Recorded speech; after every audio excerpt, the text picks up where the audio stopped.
been too long now. I think that I want a second guess you, a second guess me, a second guess that. Week-end du 22 et 23 février 2025. Et voici 5 énergies principales de ce week-end. Vous êtes invité à vous connecter à votre intuition et à faire votre choix entre une de ces 5 cartes, voire 2 de ces 5 cartes, afin de découvrir les énergies principales de votre week-end. Mettez cette vidéo sur pause si vous avez besoin d'un peu plus de temps pour faire votre choix. Mais surtout, dites-moi bien dans les commentaires quelle carte vous avez choisie. De mon côté, ce sera la carte numéro 3 et la carte numéro 5. On y va avec la carte numéro 1. Si vous l'avez choisi, on est sur un 8 d'épée, chouette. Il est à l'envers. Le 8 d'épée traduit tout ce qui est prison mentale et prise de tête. Dans le sens inverse, on est plutôt sur un lâcher-prise, justement. Vous lâchez prise sur ce qui vous prend la tête et vous décidez d'en profiter.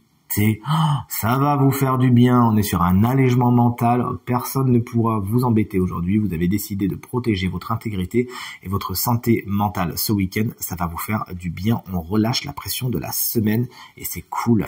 La carte numéro 2, si vous l'avez choisie, on est sur le jugement avec cette belle illustration de Harry Potter. Il y a des nouvelles importante qui arrive ce week-end.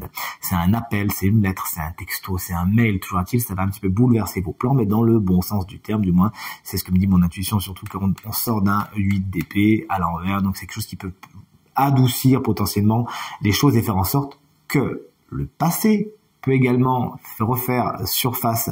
Cette semaine, on peut voir la résurrection de quelque chose, d'une situation, d'une relation.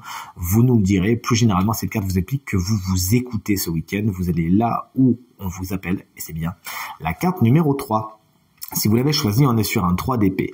Bon, il y a des situations qui sont frustrantes, il y a certains chagrins à attendre ce week-end, certaines déceptions, certaines choses qui ne se passent pas exactement comme vous le voudriez. Bon, de toute évidence, c'est pour le mieux. Vous avez quelque chose à en apprendre, du moins si vous actez la résilience, n'allez pas contre ça, n'en voulez à personne, plutôt acceptez, accueillez cette émotion, elle passera encore plus vite.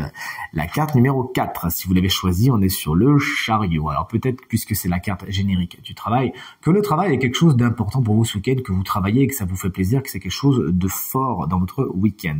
Mais c'est aussi une carte qui nous parle, puisqu'on est dans le week-end, de déplacement. Alors c'est pas un déplacement qui est très très loin, vous n'allez pas dans un autre pays.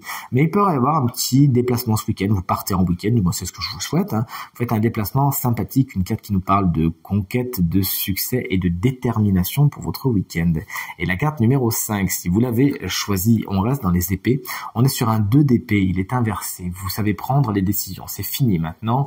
Vous arrêtez de procrastiner, de faire comme si de rien n'était. Vous enlevez votre bandeau, vous vous écoutez et vous tranchez. Vous décidez d'aller là où c'est positif pour vous. Fatalement, puisqu'on est sur les épées, c'est pas vraiment un choix qui est très émotionnel. C'est un choix qui est plutôt intellectuel, mais qui va vous porter loin, qui va faire en sorte que vous allez là où votre tête vous dit c'est plutôt là-bas qu'il faut le faire, c'est là où c'est le plus raisonnable.